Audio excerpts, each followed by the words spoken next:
Hey, what do you know? Dwayne Griffin, aka Mr. Group Homes, back at y'all with episode number 7. Okay, 7 is a lucky number. Let's go. Lucky number 7, man. I got my girl Kat in the building. So great to have you, Kat. What's up, D? Hey, man, you know what it is. Long Group time Home no see. Millionaires. Let's go. Long time no see. Yes. People can see you from that from that Instagram post. Right. That you were in the office and we were sorting out some things. Yeah. A few months back, almost a half a year ago. That was a while. And we definitely want to touch base on what's been going on since then. I'm excited about jittery knees shaking. He got me back outside because I've been inside. But absolutely. Everything has just been going, like, honestly, from when we first met to from the last time we actually talked. The last time we met, actually, you sat me down and you gave me those business resources. Absolutely. When we were in the office. We was over at the office? Yeah. It was business credit resources. And you was just basically giving me information and guidance on how this game could be. We on two different sides of the fence. So you do MRDD and I'm just straight mental health. So I'm actually opening up my second house. I'm going through my city inspections with Nick Drake. Thank you for the connection. Shout out to Nick Drake. Nick Drake. You guys see him on a later episode. That's cool. Nick actually, when you connected us, because we was talking and I had told you that I was ready to just like jump off, but it's like sometimes you just be in a stance because I'm doing it by the book. I'm trying to do it the right way. I'm trying to have my personal self together, mental health, spiritual beings, and not rush so much into it because I'm in so many different segments right now. So yeah. Oh, so let me stop you right there and ask you some questions here. So when you spoke about doing things the right way and getting yourself together, can you go more in depth with that and just start out from a perspective when people are first starting their business up to where they need to be, where we are, or start to build some momentum as far as getting their business really moving in the right direction? Yeah. Before the business, I was carrying mail, so I was at work all day, but I knew that wasn't really what I wanted to do. I had got detoured away from my job from when the pandemic hit, and then, I started noticing what was going on with my son and going through diagnosis with him and stuff like that. So necessarily, I had to start with myself. I had noticed some stuff with myself, mentally wise, not cuckoo crazy, but it was I have to strengthen myself up, I had to work that brain muscle. So Absolutely. So I had to get myself into therapy, clinical therapy, spiritual therapy. My friend Satira, she does my spiritual healing, my yoga. What's her Instagram? Shout her out. Oh yeah, so for myself, that's my girl Satira. Yes. Let's go. So you spoke about the order of the business and getting yourself together and some of the things that you had to do to be able to move forward and have your business grow. Can you elaborate on some of those things? I'm talking about structure. We're not talking about no backdoor, I got a business, but you just really got a logo. I'm talking about incorporation and, let's, talk about that a little bit because from the culture standpoint, we really need to know that we can have things in order. Right. You just got to do it the right way first and then let our creativity go after the structure's put together. It took me a lot of ins and outs to really get there. So it's you can put your mind to it, but you still got to navigate through. Everything is all through navigation. So you could I went to Blot out Euclid and they helped me set up my business. And I had the 501c3 and all of that. And I still didn't use my business for a whole nother year, And it's what I'm learning is you have to set yourself small goals because we could have, people see us, they be like, oh, yeah, I want to open a group home. I want to do this. I want to do that. And you be like, listen, all right. Y'all have no idea. You have no idea, And it's man, the door, people will slam the door in front of you so many times that's in the same game as you. But it's necessarily you got to just stand strong on it, set the business up the right way. If you don't know, like, people use Instagram or people just work off of word of mouth. So get into a business class to understand what it is that you really want to do. Yes, research. Like, research is everything. Reading is so fundamental. It is so helpful. Like, YouTube. Absolutely. Type in how to start a group home. Like, what type of people do you want to have in a group home? Like, do you want to have like a group home with MRDD? Do you just want to focus on women? Do you want to focus on a group home with domestic violence? You know what I'm saying? There's so many things. Do you want to go into adolescence? And it's just like, you have to know, like, which way is your angle. What your niche is. What your niche is. You know, Yeah. if you know that you don't like kids, but you just want to do it for the money, it's going to irritate you so bad. Oh, you not my God. Come gonna on, be man. there, you know, so. Let me do the thumbs. Like we on Love Jones. Listen. So, you know, I came up on my second year. This is my second year in business. And I barely been breaking even. I have to pull money from out of my pocket to, like, really help with the group home right now. I didn't have credit when I first started. So I'm leasing. So I rent a space out. So part of that income is so you know how much you get ahead.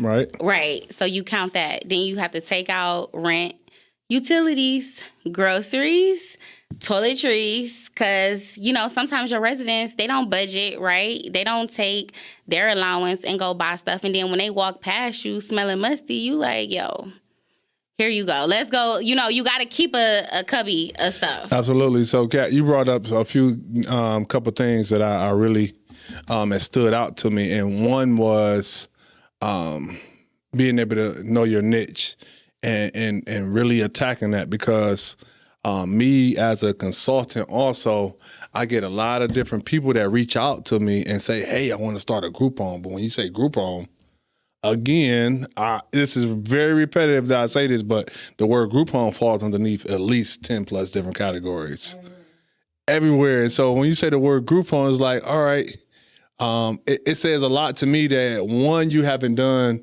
your proper research to see what niche that you would like to be in, but it also just let me know that I'm almost wasting my time, to be straightforward and honest and transparent. A person like Kat that knows what niche she likes to be in and what her numbers is.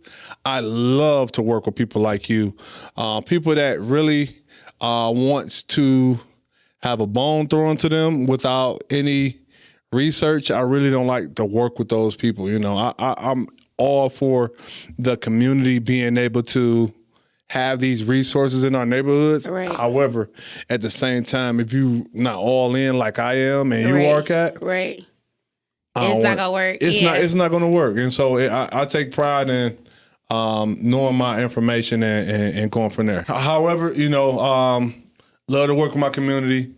Look forward to everybody reaching out. Be patient, but at the same time, man, it's nothing like your own personal hunger, right, Kat? For real. Like, but sometimes it just gets to the point where it's like, all right, people call you, they get your information, you talk to them, but then sometimes the conversation, it be like, they'll call you back and you repeating the same stuff, and it's like, hold on, my days is so busy, and it's like, I'm trying to talk to you, I'm trying to tell you something, I'm trying to give you some quick game real quick, then I'm gonna shoot you the number for the mentor. So if you ain't even went to do the class or anything like that, and then you still coming to me asking me all these questions, like, I sent you to the plug, all right? I done gave you the plug. You gotta stock it. You have to, but I'm like starting to get to the space, and I had to like pray about it. Like, am I wrong? Because I feel like I want to, if I do consult, I want to charge a fee, or like let's plan to see, like, if we had this conversation, like, if I pencil you in on my schedule to talk to you and give you 30 minutes, can you like give me a donation to my group home? Like, can you give us like 2 gallons of milk, or can you just like pay me for my time? Because I feel like now as I'm moving and like I had to pick up a part-time job. Actually, I'm working at Midtown Cleveland. Okay, if anybody need a job, please let me know, because I'm a workforce entitative, if I say that the right way. Continue. Yeah, so Midtown Cleveland is right on 55th in the Agora building. And speak to this is national. Yeah, honestly, 18 and older, like they help with criminal background. First of all, Midtown is linked with towards employment.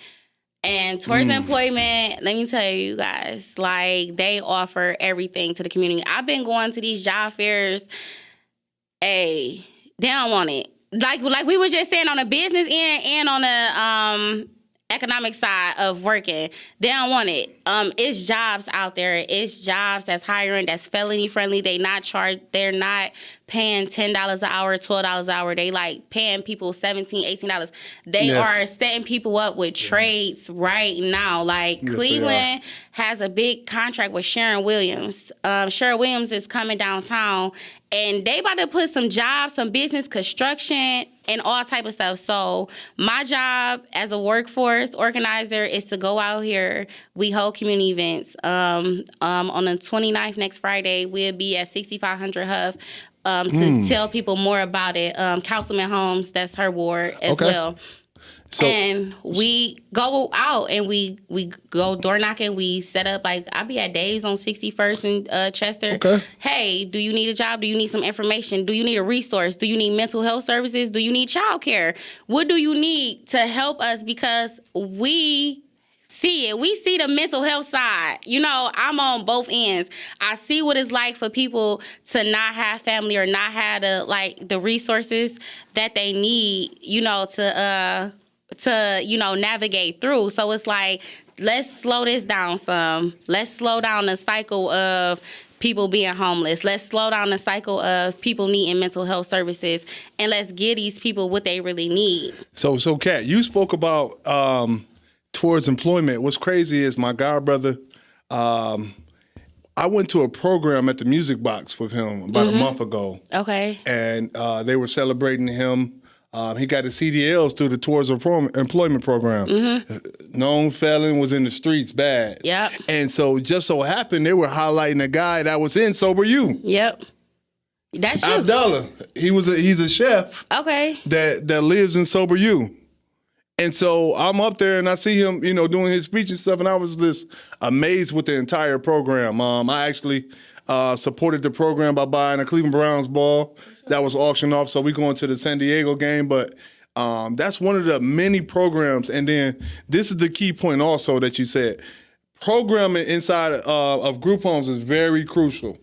Programming is very key because, again, like I said before, and I like to be repetitive sometimes, the group home, not house, but a home was created for the individuals to have a safe haven. However, the programming kind of nudges them along and kind of helps them grow their knowledge of where they need to be and some of the things that they need to do in the community to graduate. What we say is, so you graduate back into society. Exactly. So that's the whole key component, rehabilitation. And it's rehabilitation all the way around. You know, you just don't have to have a diagnosis. Like, you can rehabilitate in so many ways. Like, a woman that then went through a breakup, you know, you rehabilitating, getting your mind, your spiritual, you know, self back to who you are, you know, so it's not a bad thing.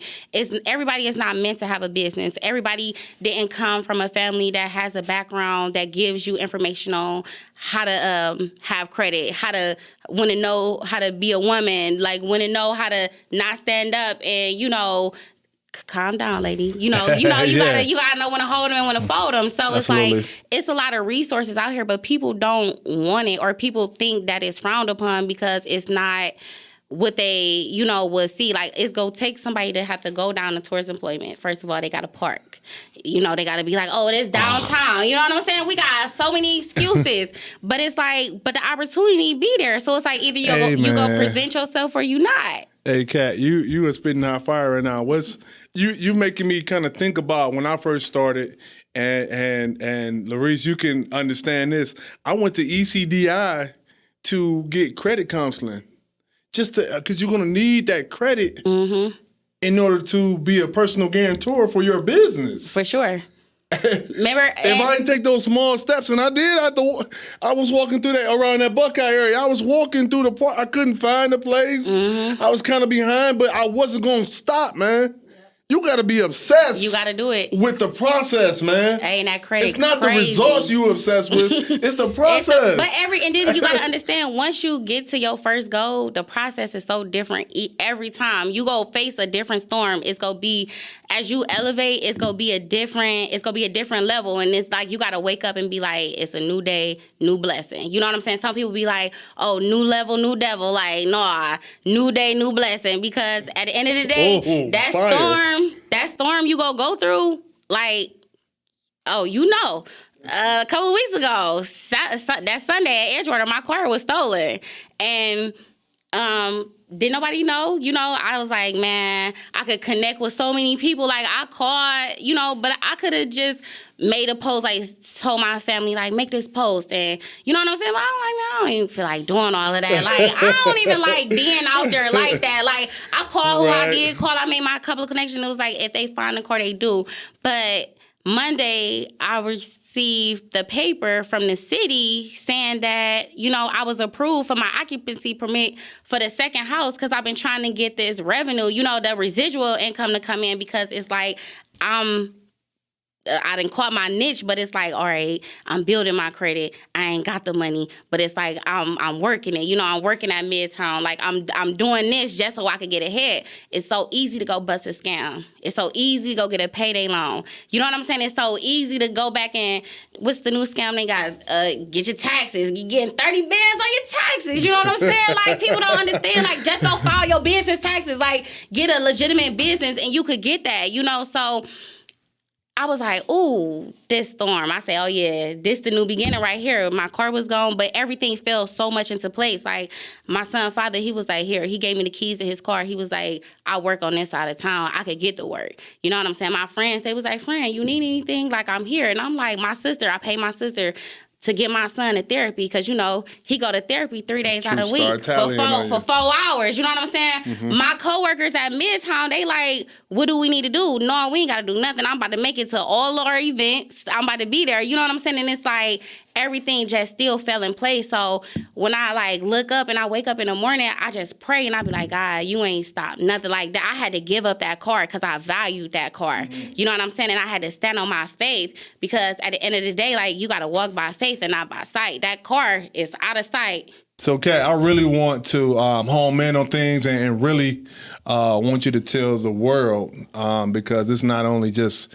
here in Cleveland. We're doing some amazing things here in Cleveland, but we need to tell a story to the nation because somebody can relate to that. A mom, a dad, somebody that has a close family member to them that really it drives them and pushes them over that edge. Mm-hmm. So can you speak more about the inspiration, your daily inspiration that you really have to really take it up a notch? Naturally, I'm a nurturer. I always cared for people and help people, but it hit different. My brother actually put me in position for the group home because I always wanted to have a group home. But like we said, the process be so different. I started working at the post office, got away from that 10-hour shifts all day. But when the pandemic happened and my son, I started noticing, things going on with my son. That's what, really took it the extra drive because it was like he was diagnosed with autism during the pandemic. And I was like, I had to make a choice, like either I'm going to work or I'm going to do what I need to do for him so he can get the things that he need. And I stepped out on faith and I left my job. But once I really started taking care of my son and really going through the process of my state inspections and marketing, and then when I got my first resident, it just hit me so different because I was like, dang, I have a child, that's that has an inability, and then here I am taking care of somebody. So it hits so different, and it's not about the dollar amount, because I don't know where my family might be at when I pass away or what's going to happen with my son. I'm trying to pay the way and have everything put in place, but things happen. And, we see this, it's different scenarios when you get people. This person's family might not could have handled them. My one guy, he lost both of his parents and he was awarded to the state you know what I'm saying? He couldn't take care of himself, so he has to live in a One group of your home. residents. Right. Right now today, his guardian is the state downtown, you know, right. so they control everything, and it's just like, it just hit me so in a different way of like, this is really my niche right here. I can't do MRDD like you. I cannot. I won't touch it. But I like high functioning. I like to be able to sit there and talk to them and get into case management and like, what do you like to do? You know what I'm saying? And it hits on a different level. I had this guy, I'm gonna tell y'all the story and we're gonna start wrapping it up. But this guy that I had got last year, we had took to each other. He was younger and we had took so much to each other. And, you know, I was helping him. I was trying to get him set up with Magnolia Clubhouse. I like that place. Yeah, because they got to stay active. The coffee. Yes. They got the video screen and weekly. All of that. I'm hip to that. All of that. So he wanted to go to Magnolia. And then I like to know, do you have family? Like, who is your family? Like, let's get them here to let them know, like, that y'all could come visit. Y'all could come have dinner with us, whatever you want to do. And he had left like 2 days, and he went back and stayed at the shelter because that's just where his mom resort back to. That's what they do. That's what they do sometimes. So I called his mom, and I'm talking to his mom, and I'm just like, you know, I love your son. I want to work with him. She was like, I want you to call my daughter. She's like, and I want you to be in contact with my daughter because I can't handle my son. And I was like, all right, what's your daughter number? Putting her daughter number in here. The daughter number is already in my phone. It's my girl, Kat. And Kat is a nurse. So I said, your daughter named Kat? And she was like, yeah. I'm like, my name Catherine. And I was like, I met her years ago. When I was doing STNA, and she was my nurse. And we already been linked up. I'm like, I had just checked on her like 2 months ago. And she was like, well, that's my daughter. She out of town right now, but she handles her brother. So when I called Kat, and I was like, girl, your brother live in my facility. She was like, girl. She was like, I didn't tell you about my brother because, and she gave me the rundown. But I was like, okay, well, that's how you feel, but let me tell you on this end as a provider, you know, and this is what we can do for us to work together.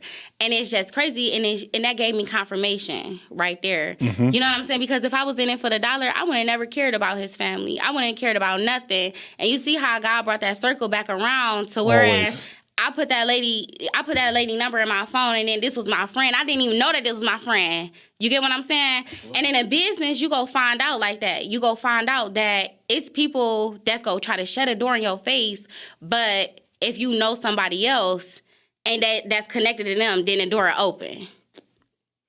That's the way it works. Ask Nick Drake. Oh, man, Nick Drake. Man, Kat, we really appreciate any information, any guidance that you want to give to the audience about getting into the group home field and the things that really can separate us from really expanding their business and taking it to the next level? What would those words be? Like, what would your last inspiration be to the people that's really at the very beginning? They need some inspiration to really get this thing going and move forward. I would tell them to have patience, have money, have credit, you know, like align yourself with the right resources before you step out. If you want to do it broke, you want to get it out the soil, you could get it out the soil. It's going to take a little bit more time, but you could have a box full of money, $100,000, and that money don't have no value. You can't do, you know what I'm saying? You can't do nothing with it. Like, you got to align yourself with your credit.